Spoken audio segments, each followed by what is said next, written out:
What's up everyone, and welcome back to Movie Race.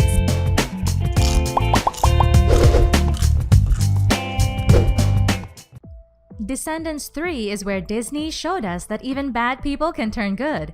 Even villains can become heroes, and we should stop judging the people based on their past and have prejudices.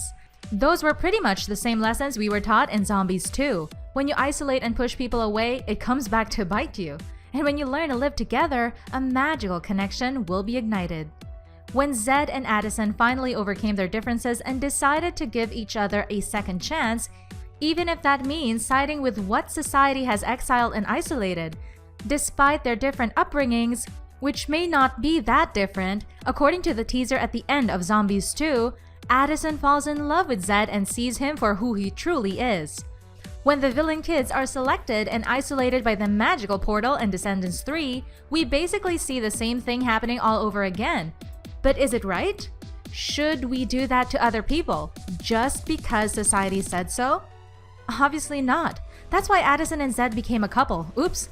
Did we mention there's going to be spoilers in this video? Well, the cat's out of the bag now, so if you want to see the secret connections between Descendants 3 and Zombies 2, don't turn off this video. Are they really evil? We both see that the two perfect towns have a special race of evil beings that they try to keep away and isolated. In Zombies, they're the zombies, and in Descendants, it's the villain kids. One of the reasons why both races live distance from each other is because they don't really understand one another. The people from Seabrook think that zombies are mean, angry, and powerful creatures that have no control over themselves, and the citizens of Auradon see the villains the exact same way. They never try to talk to one another, but that's all about to change when Zed and Addison and Ben and Mal fall in love with each other. Their love helps people get over their prejudices and realize that the outcasts are not who they thought they were. Society villainized what they didn't understand, so in order to break the barriers, love had to be stronger than hate. Isolated worlds. In both of these movies, there is a society that lives in isolation. The barrier between order and chaos is exceptionally portrayed by Disney. For example, in Descendants 3, despite the fact that villains prove to the citizens that they're not evil at all, there are still those who believe that it is dangerous to let the kids into the world. We're looking at you, Audrey and Leah. And Zombies 2 has pretty much the same narrative. Despite Zed and Addison's love, the citizens of Seabrook still fear that the zombies could cause a lot of problems to the world if they are given the same rights as normal humans. They are allowed to come and go from Seabrook, but their actual place of residence is still the gloomy and dirty zombie town. Only at the very end do zombies and humans learn to smash that like button if you haven't done that already. But in reality, they learned to live together when they all go to Zombie Town to party. Auradon and Seabrook. If there's one thing Disney knows how to do, it's choosing the right colors. Do you think that the rainbow-like town of Seabrook and Auradon are accidental? Disney deliberately made citizens wear bright and sunny colors, which symbolizes happiness and joy. But as we all know, looks can be deceiving. Even though the people from Auradon live in this picture-perfect kingdom where everything is in order and everything is beautiful, that doesn't hide the injustice they're causing to the other members of society. Ben and Mal aren't fooled by the fake exterior, and they're looking directly at the problems that their societies are facing. So they decide to fix them the best way they know how, with love. Isle of the Lost and Zombietown. Again, the gloomy grayish and dark colors that are present in the Isle of the Lost and Zombietown are not at all accidental. If you look closely, you can see that the Isle of the Lost has a constant gray cloud hovering over it. As we said, Disney knows that darker colors mean misery and poverty, and that's exactly what they managed to showcase in these two movies. The villains and the zombies live in destroyed houses that they've managed to rebuild themselves. They wear torn clothes, and the resources on both Zombietown and the Isle of the Lost are extremely scarce. And despite all of this, Disney wants to tell us that it's not about the outside looks of things that determine their value. It's what's inside the person that counts. Addison and Mal trying to fit in. One of the iconic scenes of Zombies is one where Addison takes off her wig in front of the whole town, so they can clearly see she's different. And you can say the same thing happens to Mal when she dyes her unique purple hair in order to fit in with the citizens from Auradon. It's not surprising to see people wanting to change their outlook just to fit in. Addison wore a blonde wig her entire life just to appear regular.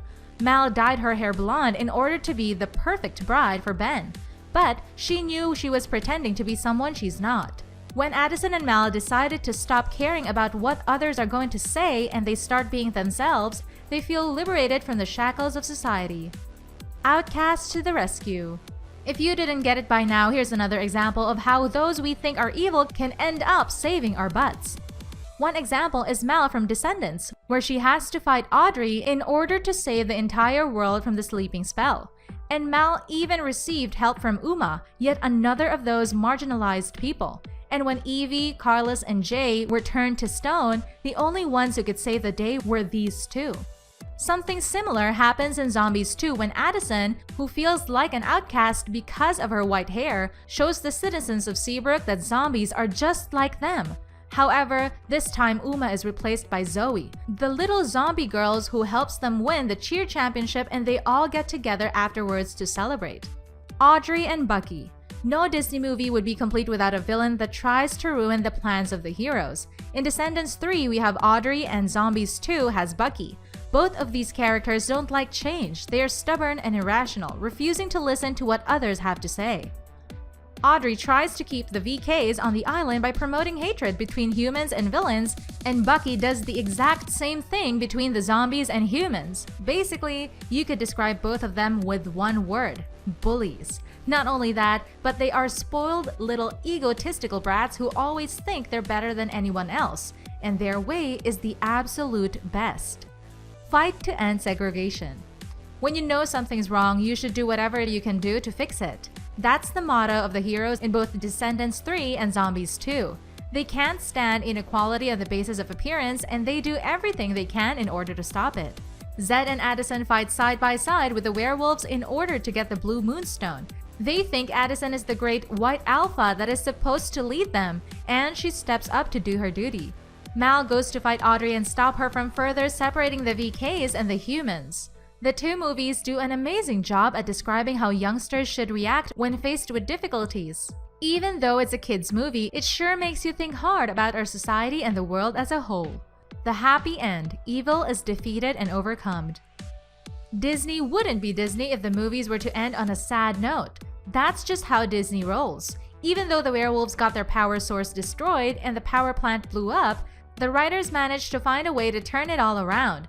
Zed uses his superhuman strength to lift up the giant boulder that covers the moonstone, where the werewolves replenish their energies. And of course, Zed and Addison kiss for the first time. And when Audrey places the entire town of Oradon under her spell, Mal goes and confronts the powerful witch. During the battle, Mal turns into a dragon and defeats Audrey, who falls unconscious on the floor. The spell has finally been lifted, but it seems like they've lost Audrey. The only one who could bring her back is Hades, Mal's father, who tried to escape through the barrier. They release him from the Isle of the Lost, and he revives Audrey with his powerful spells. Both Ben and Mal apologize to Audrey, and she, alongside Queen Leia, apologizes to Mal. That's our list, guys. Hey, do you think that Zombies is going to have a third part? You can tell us what you think in the comment section below. If you'd like more videos like these, don't forget to subscribe and hit the bell icon so you never miss any of them. And as always, thanks for watching, guys!